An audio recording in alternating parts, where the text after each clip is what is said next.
और इसको पढ़ने के बाद एक आइडिया लग जाएगा कि झारखंड में कहाँ पे क्या है और कहाँ कहाँ उद्योग लगा के डेवलप किया जा सकता है, आइडिया मिल जाएगा आपको। तो आप देखिए पहले ही हफ्ते से क्या होगा ना कि आप एज अ प्रोजेक्ट मैनेजर सोच पाएंगे, क्योंकि अगर एज अ प्रोजेक्ट मैनेजर सोचने वाला अगर आपके पास कैपेबिलिटी डेवलप नहीं हो पा रहा है तो ये एग्जाम क्रैक ही नहीं हो पाएगा, क्योंकि अभी आप बने नहीं हैं, अभी आप ट्रेनिंग से गुजर के या बहुत सारे प्रोजेक्ट्स में काम करके बने नहीं है प्रोजेक्ट मैनेजर, अभी तो सिर्फ एक एस्पिरेंट है। तो एस्पिरेंट का ओपिनियन का क्या मैंने वहाँ पे वजन है, कोई वैल्यू नहीं। तो वहाँ पर आप तरह तरह के केस स्टडीज को कोट करके जब बोलेंगे ना कि महाराष्ट्र में ऐसा हुआ, गुजरात में यही मॉडल पे ऐसा काम हुआ, इतना डेवलपमेंट हुआ, तब जाके आपके बातों का कुछ वैल्यू किया जाएगा, तब जाके आप बातों में वजन आएगा।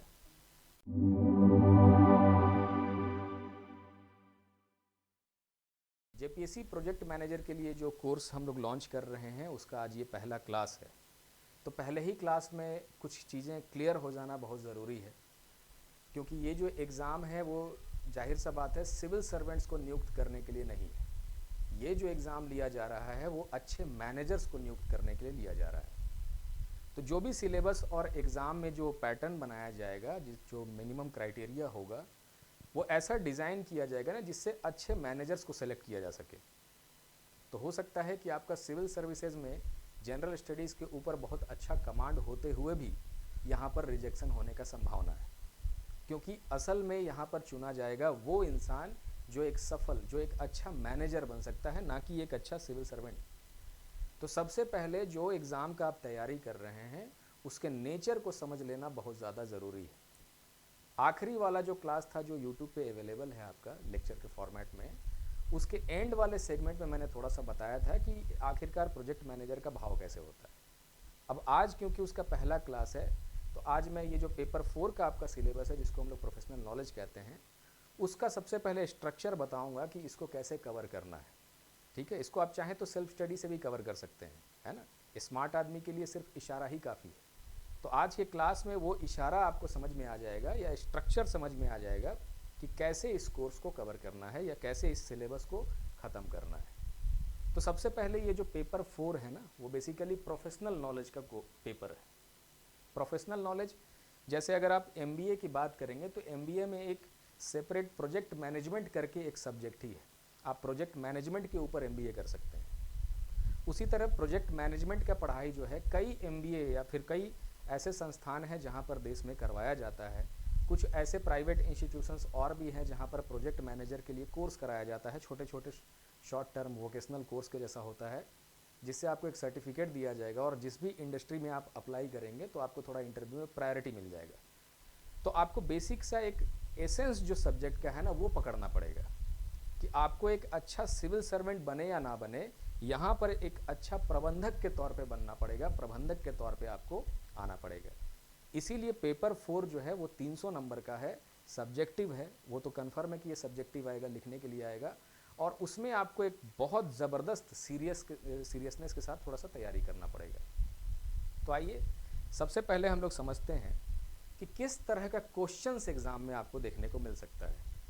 क्योंकि होता क्या है ना कि ये अक्सर मैं कोई कोर्स ऐसा नहीं कि कोई क्वेश्चन से शुरू करता हूँ, लेकिन कुछ कुछ चीज़ें ऐसा है ना जो पहले क्वेश्चन देखना चाहिए कि किस तरह का क्वेश्चन पूछा जा सकता है एग्ज़ाम में किसी एक टॉपिक से, और उसके अनुरूप ही अपना तैयारी करना चाहिए, उसी के अकॉर्डिंग अपने प्रिपरेशन को डिज़ाइन करना चाहिए। तो आज सबसे पहले ना हम लोग देखेंगे कि कुछ क्वेश्चंस ऐसा है जो इस पेपर के अलग अलग टॉपिक से किस फॉर्मेट में वो पूछा जा सकता है। ठीक है, वैसे ये जो पूरा का पूरा हमारा कोर्स चलेगा, सिर्फ पेपर 4 का जो कोर्स है वो 8 हफ्ते तक हम लोग उसको कवर करेंगे। 8 हफ्ते का मतलब होता है लगभग 2 महीने। तो 2 मंथ्स का समय जो है वो काफ़ी है इस पूरे के पूरे सिलेबस को कवर करने के लिए। तो हम लोगों ने कैसे उसको डिवाइड किया है 2 महीने में कि हर हफ्ते आप क्या क्या पढ़ेंगे। इसलिए मैंने शुरू में बोला कि समझदार के लिए इशारा काफ़ी है। अगर आप वो सेल्फ स्टडी के माध्यम से भी करना चाहते हैं तो हर हफ्ते का आप एक शेड्यूल बनाइए कि हर हफ्ते आप क्या क्या करेंगे, और उसी के हिसाब से हर हफ्ते के एंड में एक टेस्ट दे दीजिए। ठीक है, और फिर उसको अपना कंटिन्यू कीजिए। तो एनीवे, तो चलिए हम लोग सबसे पहले समझते हैं कि क्वेश्चंस जो है ना वो किस तरह का आने वाला है, किस तरह का आ सकता है इस एग्ज़ाम के अंदर में।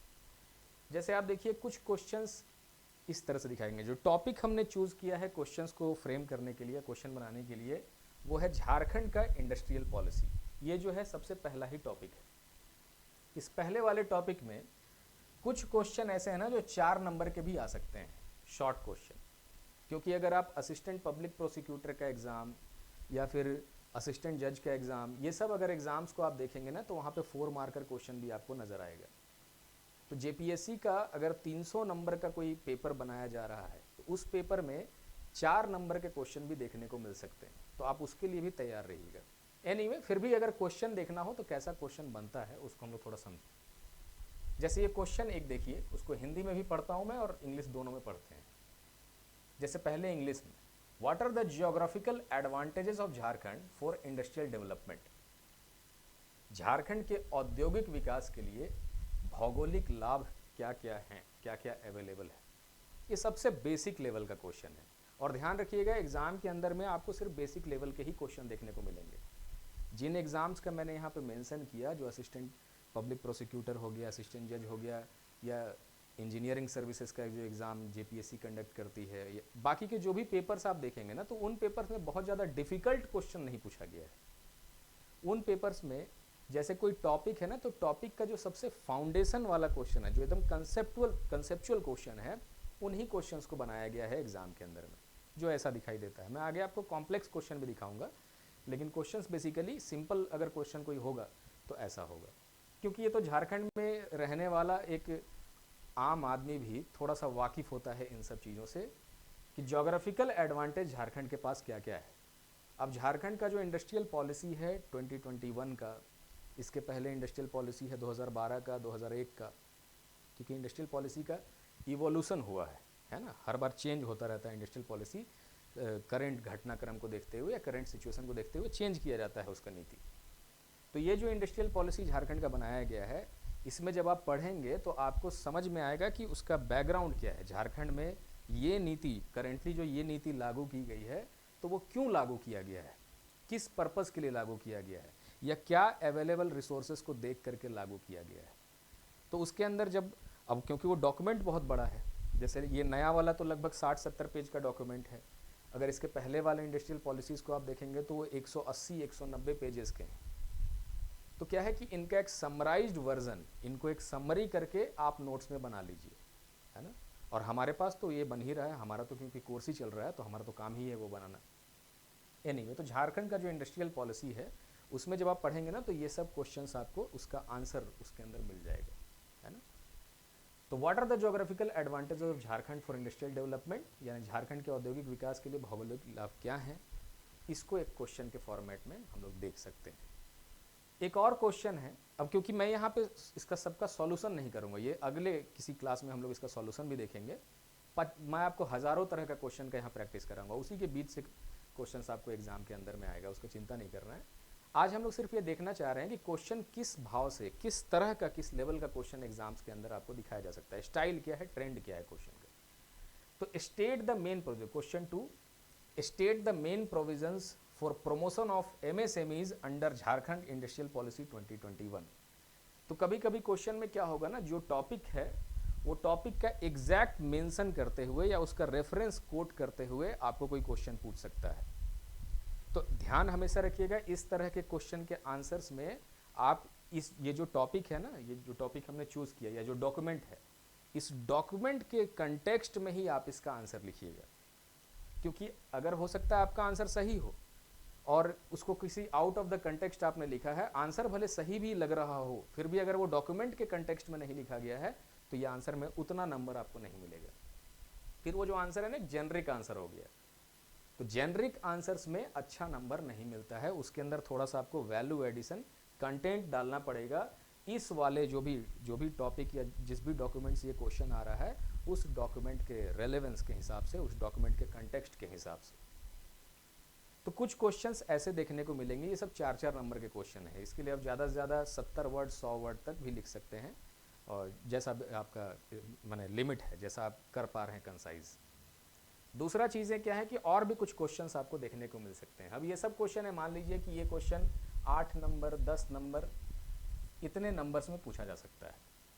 क्वेश्चन क्या है कि explain the export promotion initiatives under the Jharkhand industrial policy 2021। वही इसी डॉक्यूमेंट के कंटेक्स्ट में अगर हिंदी में देखा जाए तो झारखंड औद्योगिक नीति 2021 के तहत निर्यात प्रोत्साहन की पहलों की व्याख्या कीजिए। तो क्वेश्चन बड़ा सिंपल, अगेन इसको भी सॉल्व किया जा सकता है। तो एक तरह का क्वेश्चन ये भी आ सकता है ना। वो सारे देखिए इसी इंडस्ट्रियल पॉलिसी 2021 के अराउंड रिवॉल्व करे, क्योंकि इसी टॉपिक से हमने एग्जाम्पल क्वेश्चंस आपको दिखा करके समझाने का कोशिश कर रहे हैं कि क्वेश्चन आता कैसे है। तो कहीं से भी वो क्वेश्चन उठा करके पूछ सकते हैं इस वाले टॉपिक से। एक क्वेश्चन ऐसा भी दिख सकता है आपको कि what steps has the policy taken to revive rural industries like handloom and handicraft, है ना। हस्तकरघा और हस्तशिल्प जैसी ग्रामीण उद्योगों को पुनर्जीवित करने हेतु इस नीति ने क्या क्या कदम उठाए हैं। वहाँ पे नीति का नाम लिखा होगा जब एग्जाम में क्वेश्चन आएगा। तो झारखंड का जो इंडस्ट्रियल पॉलिसी है ऐसा नहीं है कि सिर्फ बड़े बड़े उद्योगों के लिए होता है। इसके अंदर जो एमएसएमईज होते हैं, जो लघु उद्योग होते हैं, उनके लिए भी कुछ ना कुछ प्रोविज़न किया जाता है। तो उस प्रोविज़न से भी क्वेश्चंस एग्जाम में आ सकते हैं। तो एक देखा आपने इस टाइप का भी क्वेश्चन, सारे कितने बेसिक क्वेश्चन हैं, आराम से सॉल्व किया जा सकता है। एक और टाइप का क्वेश्चन यहाँ पे देख सकते हैं, अगर आप जो पीछे वाला था 8 से 10, ये हो सकता है कि 15 नंबर का क्वेश्चन या 20 नंबर का क्वेश्चन भी इससे फ्रेम किया जा सकता है। ये जो टॉपिक है आप देखिएगा क्वेश्चन बदल रहा है, लगेगा कि सब एक ही क्वेश्चन है, लेकिन जब इन क्वेश्चंस का आप आंसर लिखना शुरू कीजिएगा ना तो आपको लेंथ समझ में आ जाएगा कि कितना लेंदी हो सकता है। वो सब क्वेश्चन जो है ना बहुत शॉर्ट आंसर जैसे हैं क्वेश्चन, यहाँ से वो लेंदी आंसर शुरू होता है। अब लेंदी आंसर कैसे हुआ देखिए, क्वेश्चन देखिए, what reforms have been introduced to improve ease of doing business in Jharkhand. अब क्या है, ये जो क्वेश्चन है ना ये थोड़ा ब्रॉड हो गया, क्योंकि इसके अंदर कई तरह का पहलू आएगा। हिस्टोरिकल डायमेंशन आएगा, इकोनॉमिक डायमेंशन आएगा, सोशल डायमेंशन भी आ सकता है, कल्चरल डायमेंशन भी आ सकता है। तो अब ये थोड़ा लंबा क्वेश्चन, लंबा आंसर होने लगेगा इसका, क्योंकि ईज ऑफ डूइंग बिजनेस जो है ना वो एक कंसेप्ट है, वो मौर्यन काल से चला आ रहा है वो कंसेप्ट। मौर्यंस भी ये कोशिश करते थे कि ईज ऑफ डूइंग बिजनेस हो, तो भारत के अंदर ये कोई नया कंसेप्ट नहीं है। तो आप इसका आंसर ना इतने तरह से लिख सकते हैं, इतने तरह से लिख सकते हैं कि अब उसको क्या बताएं। एनीवे फिर भी to introduce ease of doing business, Jharkhand में व्यापार सुगमता सुधार हेतु कौन से सुधार लागू किए गए हैं। तो सबसे पहले आपको पता होना चाहिए कि इस इंडस्ट्रियल पॉलिसी में कौन कौन से सुधारों को मेंशन किया गया है, झारखंड में कौन कौन सा कदम उठाया गया है ईज ऑफ डूइंग बिजनेस के लिए। इसीलिए ये एक लेंदी क्वेश्चन है। एक और क्वेश्चन देखते हैं जो लेंदी ही है, हाउ डज द पॉलिसी, ये जो इंडस्ट्रियल पॉलिसी है, प्रमोट एनवायरमेंट फ्रेंडली इंडस्ट्रियलाइजेशन। अब देखिए ये भी एक बड़ा कंसेप्ट है जिसके लिए लंबा आंसर आपको देखने को मिलेगा, क्योंकि एक तो ये कॉन्सेप्ट थोड़ा सा सस्टेनेबिलिटी से भी जुड़ा हुआ है। एनवायरमेंट फ्रेंडली या इको फ्रेंडली इंडस्ट्री के ऊपर ये क्वेश्चन है। इको फ्रेंडली इंडस्ट्रीज एक बहुत बड़ा टॉपिक है एनवायरमेंट, है ना। तो एनवायरमेंट और इंडस्ट्रियल जो स्किल है दोनों को जोड़ करके ये क्वेश्चन बनाया गया है, उसका मेंशन आपको देखने को मिलेगा इस वाले टॉपिक में। तो एक क्वेश्चन ऐसा भी आ सकता है। हिंदी में क्या है कि नीति पर्यावरण अनुकूल औद्योगिकीकरण को कैसे बढ़ावा देती है, ये नीति कैसे बढ़ावा देती है उसको, उसका भी आंसर लिखा जा सकता है ये डॉक्यूमेंट को देख करके। आगे बढ़ते हैं और भी कुछ टाइप ऑफ क्वेश्चंस को देखते हैं। जैसे एक क्वेश्चन आपको यहाँ पे दिख सकता है, अब ये थोड़ा बड़ा क्वेश्चन होने लगा, तो ये लगभग 40 नंबर का या 32 नंबर का क्वेश्चन इससे बनेगा, क्योंकि ये तो पूरा एस्से है ना। आपको मैंने क्या दिखाया कि शुरू से लेकर के आप देख रहे हैं कि क्वेश्चन लेंथ वही है, क्वेश्चन का एक ही जैसा दिख रहा है सब, लेकिन वो एक ही जैसा है नहीं एक्चुअली। जब उसको आप लिखने के लिए बैठेगा तो जो शुरुआत का क्वेश्चन आपने देखा वहाँ पर एक पैराग्राफ, मैंने ज़्यादा से ज़्यादा 2 पैराग्राफ या 5-6 बुलेट पॉइंट्स में वो आंसर खत्म हो जाएगा। लेकिन ये सब आंसर जो है ना ये एस्से हैं अपने आप में। क्वेश्चन क्या है देखिए कि describe the major features and sectoral focus of Jharkhand industrial policy 2021। तो अब इस पॉलिसी में जितने भी फोकस एरिया बताए गए हैं, क्योंकि हर पॉलिसी में एक फोकस एरिया बताया जाता है, तो उस फोकस एरिया का आपको आइडिया होना बहुत ज़रूरी है, अदरवाइज ये क्वेश्चन सॉल्व नहीं हो पाएगा। क्योंकि 2 चीज़ें हैं क्वेश्चन में, एक पार्ट जो है कि फीचर्स क्या है, तो इस नीति का आपको फीचर बताना होगा, और दूसरा चीज़ ये दिया है कि कौन कौन से सेक्टर्स पे ये नीति फोकस करने वाली है, वही चीज़ हिंदी में भी वही लिखा है कि झारखंड औद्योगिक नीति 2021 की प्रमुख विशेषताएं। तो एक पार्ट हो गया विशेषताएं बताना है, एवं क्षेत्रीय प्राथमिकताएं, तो दूसरे पार्ट में आपको क्षेत्रीय प्राथमिकताएं बताए हैं। तो आंसर जो है ना 2 पार्ट का होगा आपका इसका।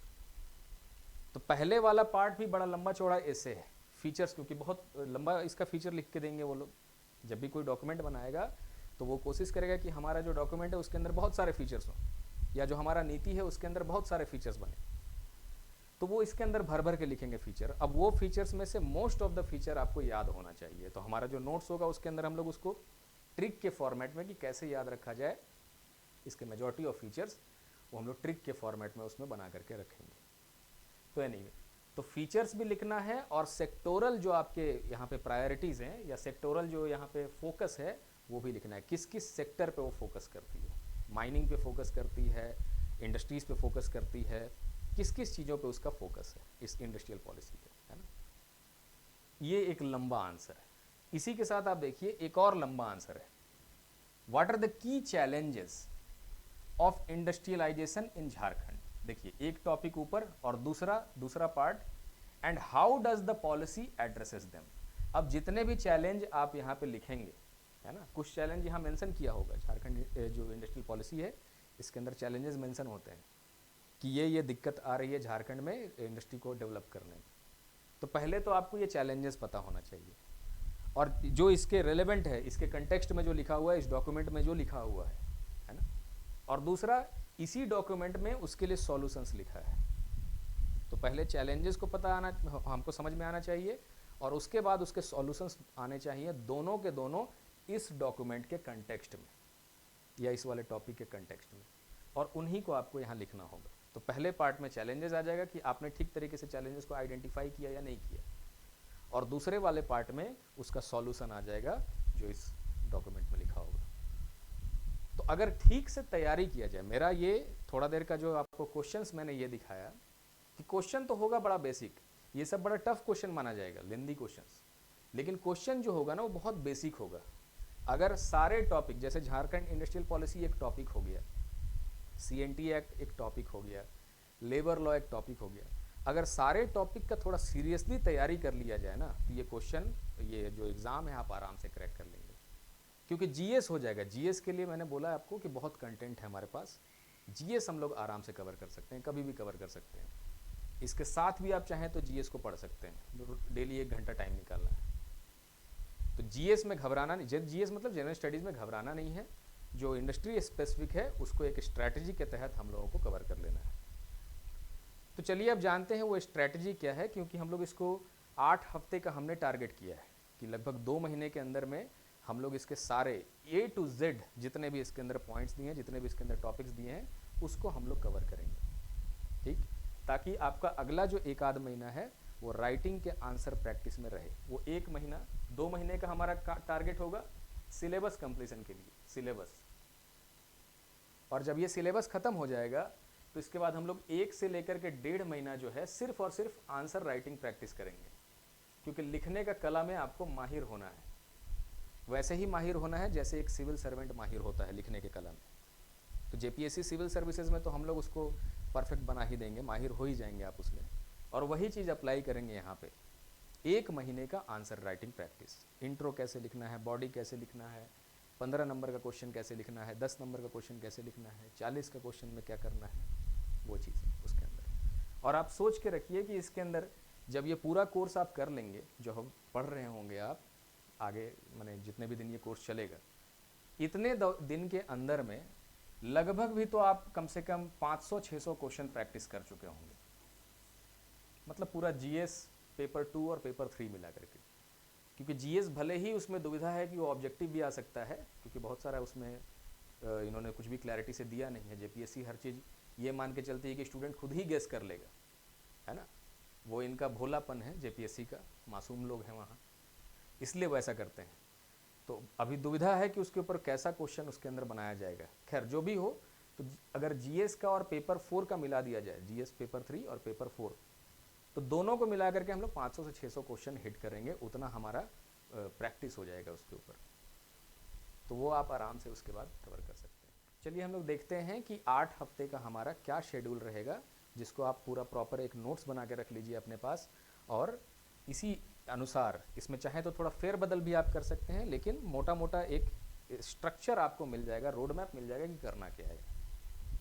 तो ये जो पहला वीक है ना, उसके अंदर आप शुरू कीजिए इंडस्ट्रियल पॉलिसी से, क्योंकि ये जो क्वेश्चन है ये जो टॉपिक है ये सबसे ज़्यादा इंपॉर्टेंट टॉपिक है।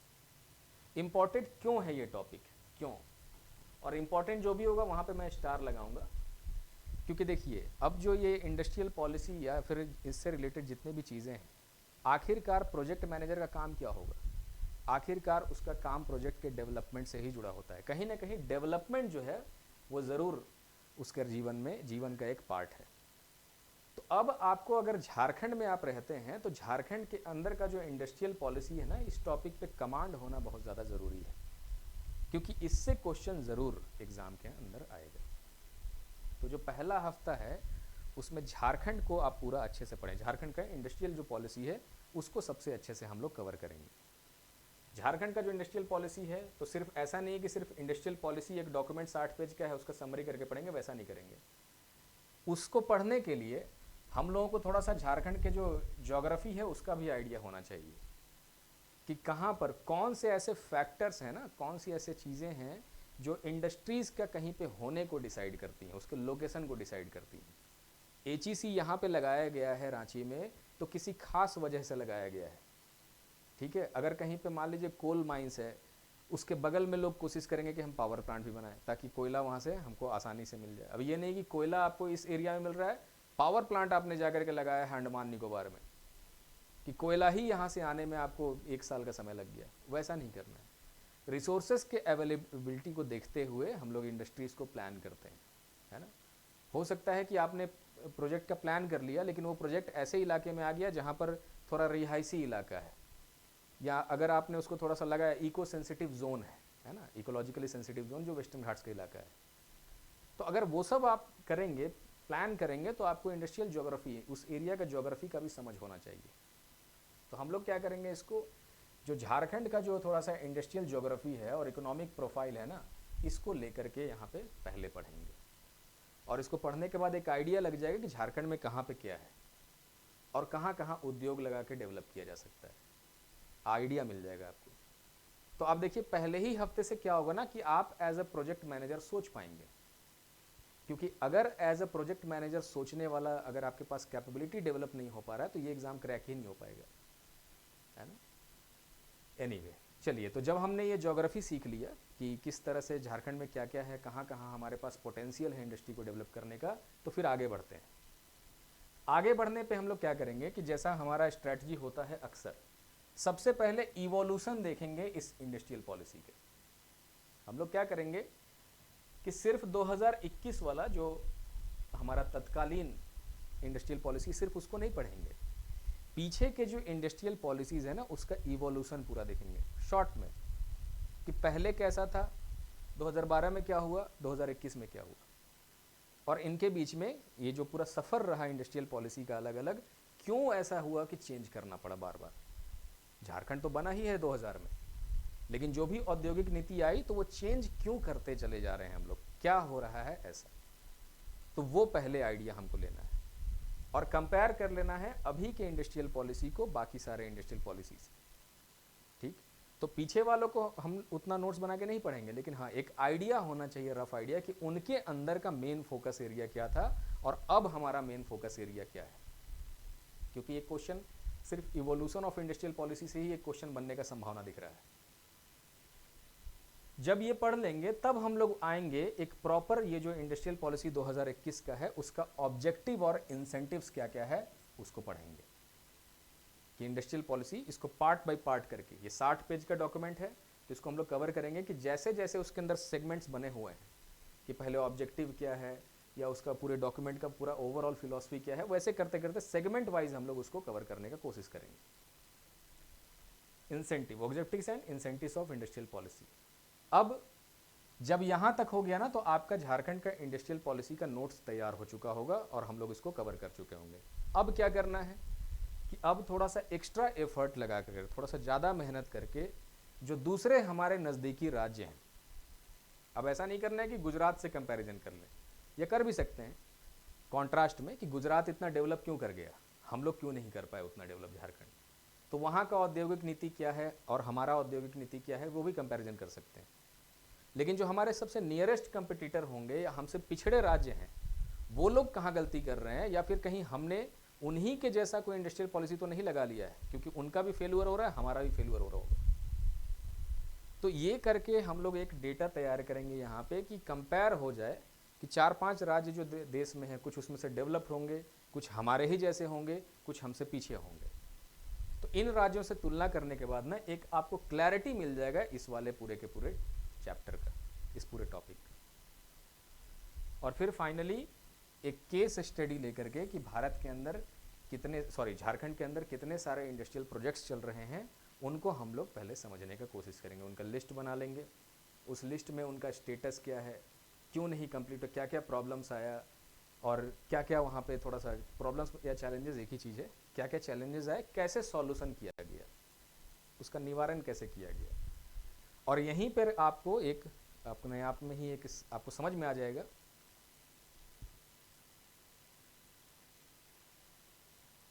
और यहीं पर आपको पूरा क्लैरिटी मिल जाएगा कि फाइनली एक प्रोजेक्ट मैनेजर काम कैसे करता है, एक प्रोजेक्ट मैनेजर सोचता कैसे है। तो ये था पहला हफ्ता। तो पहले हफ्ते में हम इस हालत में रहेंगे कि हम लोगों के पास एक क्लैरिटी रहेगा कि आखिरकार प्रोजेक्ट मैनेजर का काम क्या होता है, और एक टॉपिक क्लियर रहेगा हमारा झारखंड का औद्योगिक नीति, और उससे जुड़ा हुआ जितना भी क्वेश्चन बनने का संभावना है वो सारी की सारी चीज़ें। अब आता है दूसरा सप्ताह। तो पहले वाले सप्ताह में हमने एंड के रूप में केस स्टडी को देखेंगे, और दूसरे वाले सप्ताह में क्या करेंगे कि वीक 2 में जो industrial governance and investment policies है उस पर फोकस करेंगे, है ना, कि यहाँ पर जो भी इंडस्ट्री है उसका रख रखाव या उसका गवर्नेंस, उसका एडमिनिस्ट्रेशन कैसे किया जाता है।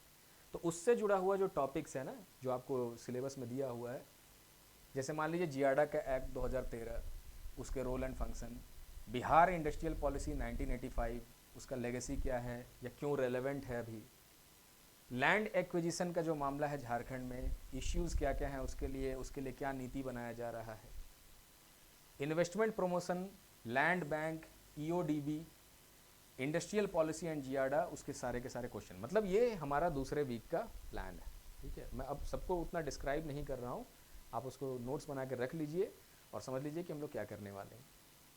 तो बेसिकली यहाँ तक पहुँचते पहुँचते अब हम लोग थोड़ा सा प्रैक्टिस कर पाएंगे। सेकेंड वीक हो गया है, तो पहले हफ्ते में इंडस्ट्रियल पॉलिसी हमने पढ़ लिया, ये वीक का लास्ट डे है, और यहाँ पर हमने जियाडा को भी देख लिया है, ठीक है। तो अब इन दोनों के क्वेश्चन हम लोग यहाँ सॉल्व कर सकते हैं आराम से। तो वीक 2 में कुछ क्वेश्चंस भी हम लोग अब स्टार्ट कर लेंगे सॉल्व करने के लिए। तो मैं आपको मान लीजिए कि असाइनमेंट के तौर पे वीक 2 में कुछ असाइनमेंट दे दूंगा कि ये लीजिए 5 क्वेश्चन इसका और 5 क्वेश्चन इसका लिखिए। तो 10 क्वेश्चन यहाँ सॉल्व करना है। वो पाँचों क्वेश्चन जो होंगे अलग अलग वेटेज के, कुछ क्वेश्चन उसमें 4 नंबर के होंगे, कुछ क्वेश्चन उसमें 8 नंबर के होंगे, कुछ क्वेश्चन उसमें 15 नंबर, कुछ क्वेश्चन 32-40 ऐसे होंगे। तो ये रेंज बना करके हम लोग इसके अंदर पढ़ेंगे, हर टाइप का क्वेश्चन हम लोगों को पता होगा। तो ये सारी चीज़ें आपको आपके ऐप पे ही असाइनमेंट के फॉर्म में दिख जाएगा। तो सेकेंड वीक में आप टाइम निकाल करके, जैसे ये 5 दिन चला क्लास, छठे दिन आपको थोड़ा सा और भी मैंने समझाया गया है, क्वेश्चन आंसर हम लोग प्रैक्टिस किए, और आपको एक टॉपिक दे दिया गया, एक असाइनमेंट दे दिया गया। वो असाइनमेंट आप संडे को बैठ करके करिए, फिर असाइनमेंट को सबमिट कीजिए। यहाँ पर आपको उस असाइनमेंट का इवेलुएटेड चीज़ आगे मिल जाएगा, या फिर उस असाइनमेंट का जो भी डिस्कशन है वो आपके ऐप पे अपलोड हो जाएगा, क्योंकि असाइनमेंट का सॉल्यूशन डिस्कशन भी होगा, है ना। तो वो सारी चीज़ें आपको मिल जाएगी। अब देखिए, जितना हम लोग कर पाएंगे उतना ही करेंगे, आप भी जितना ताकत लगाना चाहिए उतना ही लगाएंगे। ऐसा नहीं कि पूरा उसमें झोंक देंगे पूरा प्राण, क्योंकि वो जो होता है ना, वो मोटिवेशन नहीं होता है। प्राण आपने यहाँ झोंक दिया तो अगले हफ्ते में फिर आपका स्टैमिना नहीं रहेगा कुछ काम करने के लिए, इंटरेस्ट खत्म होने लगेगा। तो एक ही कंसिस्टेंसी बना करके चलना है, जितना हो पाएगा हमारे से। 5 क्वेश्चन नहीं लिख पा रहे, चलिए 4 लिख लीजिए, 3 लिख लीजिए, 2 लिख लीजिए, एक ही लिखिए आप, लेकिन लिखने का अभ्यास दूसरे हफ्ते से ही हमें शुरू कर देना। अब जब ये तीसरा हफ्ता आएगा, नया टॉपिक्स आएंगे, और जैसे यहाँ पर जो टॉपिक्स आपको देखने को मिलेगा जो हमने तैयार किया है, कि इसके अंदर हमने पूरा हफ्ता एमएसएमई को पढ़ने में हम लगाएंगे। जैसे इंडस्ट्रियल पॉलिसी हो गया, उसके बाद जितने भी एसोसिएटेड टॉपिक हो गए दूसरा एप्लीकेशन वाले पार्ट में, तीसरा जो है एमएसएमई को कवर करेंगे, क्योंकि ये एक बहुत बड़ा टॉपिक है। अब एमएसएमई का डिफिनेशन क्या होगा, रोल क्या होगा, उद्यम पोर्टल क्या है, उद्यम का रजिस्ट्रेशन होता है, वो सब सारी चीज़ें, जो स्कीम्स इससे जुड़ी हुई हैं सेंट्रल गवर्नमेंट की, जो स्कीम्स इससे जुड़ा हुआ राज्य सरकार का मान लीजिए कोई स्कीम है, वो भी देखेंगे। झारखंड में जो एमएसएमईज हैं उसका सेक्टर वाइज एनालिसिस करेंगे, है ना, उसका डेटा निकालेंगे कि झारखंड के अंदर जितने एमएसएमई हैं, बहुत सारे एनजीओज का वेबसाइट पे अपलोडेड रहता है जो डेटा एमएसएमई से जुड़ा हुआ डेटा, वो सारे डेटा लेकर के हम लोग देखेंगे, उसका कुछ एनालिसिस करेंगे। मतलब वो एनालिसिस हम करेंगे, आपको उसका समराइज्ड वर्जन दिया जाएगा कि वो किस तरह से है। आप चाहे आप भी कर सकते हैं समय निकाल करके, अदरवाइज उसका पूरा एनालिसिस हम लोग करके आपको एक समरी के रूप में देंगे और उस समरी को आप लोग पढ़िएगा, अदरवाइज आप खुद से भी कर सकते हैं। तो जो भी एमएसएमईज झारखंड में है उसका सेक्टर वाइज एनालिसिस हम लोगों को करना पड़ेगा ताकि पता चल सके कि झारखंड के अंदर में क्या क्या चल रहा है एमएसएमईज में। दूसरा, राज्य जो एमएसएमई को सपोर्ट करती है, किस तरह से इंक्यूबेटर्स बनाती है। इंक्यूबेटर्स का मतलब हो गया जहां उनको ट्रेनिंग वगैरह दिया जाता है, जहां उनको थोड़ा नरिशमेंट दिया जाता है, समझाया जाता है कि कैसे कैसे काम करना है। क्लस्टर मतलब बहुत सारे उद्योगों का एक जगह क्लस्टर लगा के, ताकि जितने भी योजना वगैरह हैं उनका लाभ जो है ना एक ही जगह पे, एक ही जोग्राफिकल लोकेशन में पहुंचाया जा सके। उस जोग्राफिकल लोकेशन में थोड़ा बिजली वगैरह में छूट दे दी, बिजली बिल कम आए उसका, या फ्री कर दिया जाए उनके लिए। कुछ ट्रांसपोर्ट का साधन जो है एक ही जगह सारा क्लस्टर बना रहेगा तो सारे चीज़ को ट्रांसपोर्ट ईजी हो जाएगा वहाँ से, है ना, एक ट्रक जाएगा। और क्योंकि ये सब लघु उद्योग है, अब मान लीजिए वहाँ पे कुछ डेटॉल बन रहा है या फिर कुछ साबुन बन रहा है, छोटा छोटा कपड़े धोने वाले जो नॉर्मल पैकेजिंग में जाता है, या फिनाइल बना रहे हैं, अगरबत्ती बना रहे हैं, या कुछ खाने का चीज़ भी बना सकते हैं वहाँ पर। तो होता क्या है कि प्रोडक्शन तो उसका उतना नहीं होगा, तो अगर एक ट्रक चला जाएगा वहाँ पर तो सारे के सारे मटेरियल को लोड कर सकता है ना। जो फिनाइल वाला बना के आउटपुट निकला उसको भी लोड कर लिया, अगरबत्ती वाले का आउटपुट है उसको भी लोड कर लिया, सारी चीज़ों को लोड करके आ सकता है वो। तो एक क्लस्टर में ना सुविधा देना बड़ा इजी है, उसको सेफ्टी देना भी बड़ा इजी है। एक कंपाउंड के अंदर कर दिए, बाउंड्री बना दिए, फेंसिंग कर दिए, वहाँ पर सिक्योरिटी गार्ड 10-12 रख दिए, तो उसको बहुत सारा फैसिलिटी दिया जा सकता है क्लस्टर्स में। हो दूर दूर अलग अलग जगह पे होगा छोटे छोटे क्लस्टर में, तो वो सारी सुविधाएं से वंचित हो जाएंगे वो लोग। तो एनीवे, और फिर आएंगे हम लोग प्रैक्टिस में कि अब यहाँ क्वेश्चंस प्रैक्टिस हम लोगों को करना है कि एमएसएमई का चैलेंजेस क्या है, इससे जुड़ा हुआ जितना आंसर राइटिंग। अब वीक 1 में जो हमने पढ़ा इंडस्ट्रियल पॉलिसी, वीक 2 में जो हमने पढ़ा वो जियाडा वाला सब कुछ, और वीक 3 के अंदर जो हम लोग एमएसएमई के बारे में पढ़ेंगे, अब इन तीनों का क्वेश्चन प्रैक्टिस करेंगे, ठीक है। उसमें ये नहीं कि सिर्फ इसका क्वेश्चन प्रैक्टिस करेंगे तब तो पीछे वाला छूट जाएगा, फिर भूलने लगिएगा आप उसको, नहीं। हर बार ये होगा कि 2 क्वेश्चन, कम से कम 2 क्वेश्चन उसका भी प्रैक्टिस करेंगे वीक के अंत में। फिर मान लीजिए 2 क्वेश्चन उसके आगे वाले टॉपिक का, और इसका हो सकता है 5 क्वेश्चन हमने प्रैक्टिस किया, या जो भी रेशियो हम लोग रखेंगे अपना बना करके। 9 हो रहा है तो 1 बढ़ा लीजिए, किसी का 3 कर लीजिए, तो 2, 3, 5 ऐसे करके हम लोग करेंगे। अब फिर से यहाँ पे 7-8 क्वेश्चन, 10 क्वेश्चन प्रैक्टिस हो पाएगा इस वाले हफ्ते में भी, और पीछे का साथ में रिवीजन भी हो रहा है। यकीन मान के चलिए तीसरे हफ्ते तक ना आपको फील होने लगेगा कि आप खुद ही प्रोजेक्ट मैनेजर ऑलरेडी बन चुके हैं कहीं ना कहीं पे, और उसका डिसीजन मेकिंग वो सारा कुछ आप कर पाइएगा। आपको कल के क्लास में मैं दिखाऊंगा कि कितने टाइप का प्रोजेक्ट होता है ना। एनीवे, तो ये हो गया ये सारी चीज़ें। अब इसके बाद आप फिर से आइए, थोड़ा आगे बढ़िए। अब आता है चौथा हफ्ता, और इसमें हम लोग डिस्कस करेंगे स्टार्टअप्स के बारे में, क्योंकि यहाँ से भी क्वेश्चन आएगा, है ना, क्योंकि स्टार्टअप इंडिया स्कीम वो सारे योजनाएं चल रही हैं देश में। बेसिकली एंटरप्रेन्योरशिप जो है उसको थोड़ा सा बढ़ावा देने का प्रयास कर रही है सरकार भी और सारे राज्य भी। झारखंड हो गया, यूपी हो गया, बिहार हो गया, ये सारे जो है लेबर प्रोड्यूसिंग स्टेट्स हैं, मतलब यहाँ के लेबर, उड़ीसा हो गया, वेस्ट बंगाल हो गया, इन सब जगहों के लेबर जो है ना पूरे देश भर में घूम के काम करते हैं। और वो क्यों है? क्योंकि यहाँ पे एंटरप्रेन्योरशिप का कमी है, अपॉर्चुनिटीज़ नहीं है। कोई एंटरप्रेन्योर नहीं है तो कोई कंपनी नहीं है, और कंपनी नहीं है तो यहाँ का जो आदमी है लोकल एरिया में काम करने के लिए, मैंने लोकल एरिया में तो काम कर ही नहीं पाएगा, वो बाध्य हो गया है कि माइग्रेट करके दूसरी जगह काम करे, छुट्टियों में 10 दिन के लिए, 5 दिन के लिए घर आता रहे। मैंने वो जीवन तो बेकार है ना। अगर नज़दीक में आपको जॉब रहेगा, लेबर को नज़दीक में काम मिल जाएगा तो अपने घर पे रह सकता है डेली जा करके, कम से कम अपने परिवार के बीच में, तो थोड़ा सा मेंटली वो खुश रहेगा और अपना काम कर पाएगा अच्छे से। तो स्टार्टअप से जुड़ा हुआ चीज़ें, स्टार्टअप इंडिया, उसके फीचर्स क्या हैं, है ना, नेशनल लेवल पे। झारखंड में जो स्टार्टअप का पॉलिसी है उसके लिए क्या किया जा रहा है, एंटरप्रेन्योरशिप में ये सारी एजेंसीज जो हैं वो कैसे हेल्प करती हैं, स्किल डेवलपमेंट के लिए झारखंड सरकार क्या कर रही है, और फिर से केस स्टडी प्लस प्रैक्टिस, क्योंकि यहाँ ये एप्लीकेशन बेस्ड हो गया, क्योंकि यहाँ डेवलपमेंट कुछ ना कुछ चल रहा है, तो कोई ना कोई ऐसा केस तो होगा ना जिसमें ये मॉडल सक्सेसफुल रहा होगा। ये सारे मॉडल्स हैं अलग अलग, सारे के सारे चीज़ें जो किया जा रहा है प्रमोट करने के लिए किया जा रहा है, तो कुछ ना कुछ केस तो ऐसा बनता होगा ना, तो उनका केस स्टडीज़ यहाँ पे कर सकते हैं। ये सारे हम लोग क्यों कर रहे हैं? ताकि एग्ज़ाम में आंसर लिखने में आपको फ़ायदा हो। जब आंसर में आप कहीं का केस डाल देंगे ना कि ये देखिए महाराष्ट्र में ऐसा किया गया ना तो ऐसा सक्सेसफुल हुआ, अगर कोई ओपिनियन बेस्ड क्वेश्चन आपको पूछा गया कि आप अपना ओपिनियन भी दीजिए, तो अपना ओपिनियन थोड़ी ऐसे फॉर्म करके दे सकते हैं, क्योंकि अभी आप बने नहीं हैं, अभी आप ट्रेनिंग से गुजर के या बहुत सारे प्रोजेक्ट्स में काम करके बने नहीं है प्रोजेक्ट मैनेजर, अभी तो सिर्फ एक एस्पिरेंट है। तो एस्पिरेंट का ओपिनियन का क्या मैंने वहाँ पे वजन है? कोई वैल्यू नहीं है। तो वहाँ पर आप तरह तरह के केस स्टडीज़ को कोट करके जब बोलेंगे ना कि महाराष्ट्र में ऐसा हुआ, गुजरात में यही मॉडल पे ऐसा काम हुआ, इतना डेवलपमेंट हुआ, तब जाके आपके बातों का कुछ वैल्यू किया जाएगा, तब जाके आप बातों में वजन आएगा, और वैसा आंसर लिखिएगा तो ज़बरदस्त नंबर आपको मिलेगा, है ना। तो एंटरप्रेन्योरशिप का इकोसिस्टम कैसा है, इन सब चीज़ों के ऊपर केस स्टडी में डिस्कस करेंगे, प्रैक्टिस करेंगे उससे जुड़ा हुआ क्वेश्चन, है ना। तो फिर वही अटेम्प्ट करेंगे कि पीछे का जो 3 हफ्ता था, तीनों हफ्ता का अब कम से कम मान लीजिए एक एक क्वेश्चन भी यहाँ प्रैक्टिस कर लेंगे, और कुछ केस स्टडी, मान लीजिए 2-3 केस स्टडी, उसका नोट्स बना के रख लेंगे, है ना, टॉपिक से जुड़ा हुआ, और कुछ क्वेश्चन मान लीजिए 4-5 क्वेश्चन जो है इस वाले टॉपिक का हमने यहाँ पे लिख के देख लिया, है ना। तो ये फिर यहाँ असाइनमेंट मिलेगा और फिर से आपको यहाँ पे लिखना होगा। हर हफ्ते असाइनमेंट मिल रहा है, आपको हर हफ्ते लिखते चलना है। तो आप देखिए यहीं तक आते आते कितना सारा क्वेश्चन प्रैक्टिस हो चुका है। दूसरा चीज़ें, अब आगे बढ़ते हैं। 5वां हफ्ता, अब ये है industrial statistics and survey techniques. ये सारे के सारे सिलेबस में ही आपके मेंशन किए हुए, जो पेपर 4 का सिलेबस दिया हुआ ना, सारे टॉपिक्स उसमें मेंशन किए हुए हैं। हम तो बस उसको एक ब्रॉडली समझने का कोशिश कर रहे हैं कि कैसे पढ़ना है। इसी तरह अब जो इंडस्ट्रियल स्टैटिस्टिक्स है, ये आंकड़ा वाला मामला है कि इस आंकड़े से क्या आपको हेल्प मिलता है या फिर क्या ज़रूरत है इस आंकड़े का। आंकड़ा देख के ही पता चलेगा ना कि क्या करना है। तो इंडस्ट्रियल स्टैटिस्टिक्स, उसका यूज़ क्या है, कहाँ से ये आंकड़ा बनता है, कौन बनाता है, किसके ये जो डेटा, जहाँ से भी ये डेटा आता है, किसका डेटा ज़्यादा वैलिड है ना, वो सारी चीज़ें।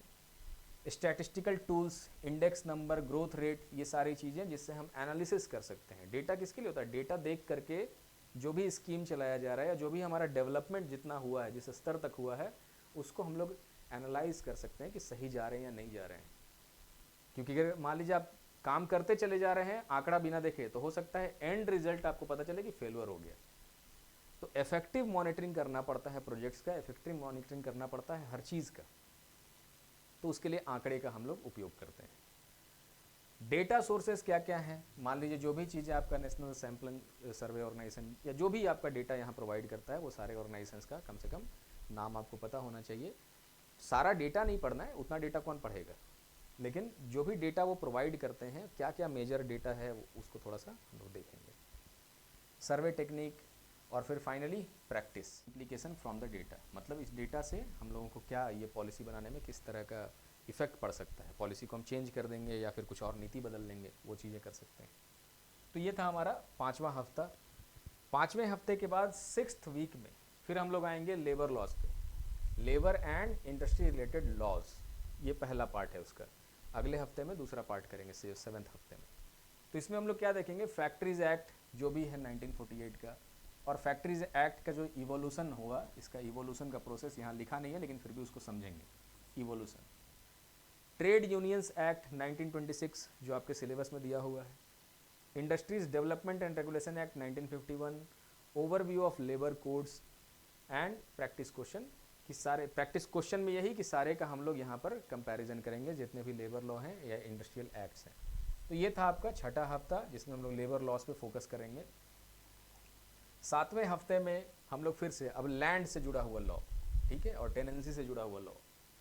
इंडस्ट्री देखा हमने, इंडस्ट्री के बाद स्टार्टअप देखा, एंटरप्रेन्योरशिप देखा, उसके बाद हमने थोड़ा सा यहाँ पर लेबर के कानून को देखा। अब लेबर के बाद आ रहे हैं ज़मीन के कानून, ज़मीन अधिग्रहण से जुड़ा हुआ कानून है ये सब, कि लैंड किससे जुड़ा। अगर लॉ ऑफ लैंड ही नहीं पता है तो प्रोजेक्ट मैनेजर कैसे काम करेगा, उसको तो पता ही नहीं होगा यहाँ पे क्या लैंड का सिस्टम है ना। तो लैंड एक्विजिशन करते कैसे हैं, उसके लिए जो कानून बना है, कंपनसेशन कैसे दिया जाता है, वो सब चीज़ें यहाँ डिस्कस होगा 7th हफ्ते में। इसी में CNT एक्ट है, SPT एक्ट है, और जो बेसिकली CNT और SPT एक्ट उनके और इंडस्ट्रियल डेवलपमेंट के बीच में क्या दिक्कत है कि कहीं पे CNT का ज़मीन है या मान लीजिए SPT के अंदर में जो ज़मीन आ रही है तो उसके वजह से इंडस्ट्रियल डेवलपमेंट क्यों नहीं हो पा रहा है, क्या उसके अंदर पॉलिटिकल चीज़ें हैं, है ना। क्योंकि इसीलिए तो आपको GS का सब्जेक्ट दिया और GS में आपको पॉलिटी हिस्ट्री दोनों पढ़ना है ताकि पॉलिटिकल चीज़ें भी यहाँ समझ में आ सके। ज़मीन हर बार ऐसा नहीं होता है कि ट्राइबल राइट को प्रॉब्लम हो रहा है या ट्राइबल्स को प्रॉब्लम हो रहा है, कभी कभी ये मुद्दा पॉलिटिकल भी होता है। नेता लोग अपना फ़ायदा देखने के लिए ज़मीन का अधिग्रहण नहीं होने देते हैं और आगे खड़ा कर देते हैं ट्राइबल्स को कि आप लोग लड़िए, ये आपका ज़मीन लेके जा रहा है। सीधे साधे वो लोग होते हैं, वो आकर के विद्रोह करते हैं या जो भी चीज़ें करते हैं, तो हर बार उनका नुकसान, मतलब उनको तो सब लोग ने लूटा है, ब्रिटिशर्स ने पहले लूटा, फिर इंडिया के अंदर में कोई राइट्स को रिकॉग्नाइज नहीं किया जा रहा है, वो सब चीज़ें तो है, लेकिन साथ ही साथ यहाँ पर यह भी देखना है कि मामला पॉलिटिकल है कि नहीं, क्या उनका यूज़ तो नहीं किया जा रहा है, क्या ऐसा तो नहीं कि वो आदमी अपना ज़मीन बेचना चाह रहा था लेकिन उसका ज़मीन बिक ही नहीं पा रहा है, बहुत अच्छे लोकेशन पे होने के बावजूद नहीं बिक पा रहा है, ये सब तो नहीं है। तो इन्हीं सारी चीज़ों को समझने के लिए आपके GS के पार्ट को आपको दिया गया कि उसको भी पढ़िए, है ना, वो ध्यान रखिएगा। प्रैक्टिस क्वेश्चन में लैंड लॉज, उसके डेवलपमेंट, वो सारी चीज़ें हम लोग यहाँ पे कवर करेंगे उसमें फिर से। 7वां हफ्ता पैटर्न वही रहेगा, स्टाइल हमारा काम करने का तरीका वही रहेगा कि हर हफ्ते का कम से कम एक एक क्वेश्चन सॉल्व करते आएंगे। तो जैसे जैसे ये आगे बढ़ते जाएगा आपका मेहनत भी थोड़ा सा बढ़ने लगेगा, है ना, क्योंकि अब आपको थोड़ा अभ्यास हो चुका होगा आंसर्स लिखने का, तो अब आंसर आप जल्दी लिख पाइएगा। पहले टाइम लगेगा लेकिन बाद में आंसर थोड़ा थोड़ा आपको ये लगेगा, जल्दी आप लिख पाएंगे, ठीक। और ये जो हफ्ते हफ्ते हम लोग चल रहे हैं तो ज़रूरी नहीं कि हर हफ्ते यही करेंगे, बीच में एक हफ्ता रुक करके हम लोग गैप ले लेंगे, उसमें आंसर राइटिंग का प्रैक्टिस करेंगे थोड़ा सा कि इंट्रो, बॉडी, कंक्लूजन कैसे लगता है, कैसे लिखते हैं, वो सारी चीज़ें भी चलती रहेंगी इसी के बीच में। फिर आता है झारखंड का पंचायती राज। अब यहाँ पे देखिए पंचायती राज से जुड़ा हुआ जो भी फ्रेमवर्क है, जो भी कानून है, फाइनल यहाँ पे 8वें हफ्ते में। तो ये तो आसान चीज़ है क्योंकि ये आपने पॉलिटी वाले चैप्टर में पढ़ा होगा, या नहीं पढ़ा है तो यहाँ पढ़ लेंगे।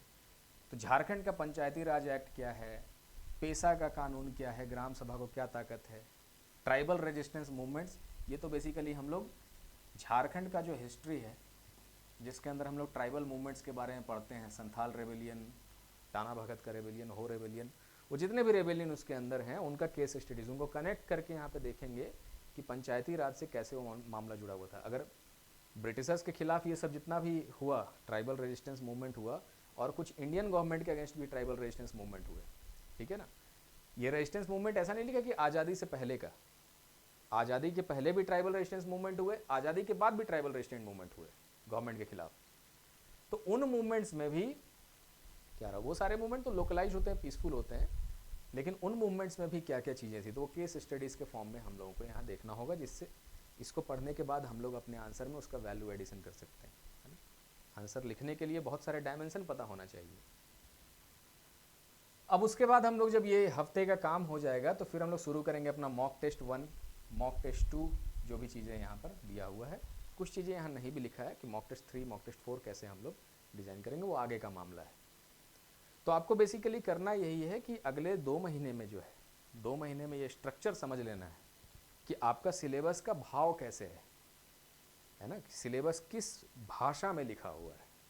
तो सिलेबस का भाषा वही है कि पहले औद्योगिक नीति, उसका डेवलपमेंट, फिर धीरे धीरे एक एक चीज़, एंटरप्रेन्योरशिप, स्टार्टअप, लैंड का कानून, पंचायती राज से जुड़ा हुआ कानून, यहाँ के जो ट्राइबल लोग हैं उनसे जुड़ा हुआ जो भी कानून, ऐसे करके उसको फ्रैगमेंट्स में हम लोगों को कवर करना है 8 हफ्तों के अंदर में, ठीक है। तो चलिए हम लोग मिलेंगे कल के क्लास में, और कल के क्लास में ये समझेंगे कि कितने तरह का प्रोजेक्ट झारखंड के अंदर में चलाया जा रहा है ना, सबका एक एक एग्जाम्पल लेकर के, ताकि और क्लैरिटी बन पाए आपको इन चीज़ों के ऊपर।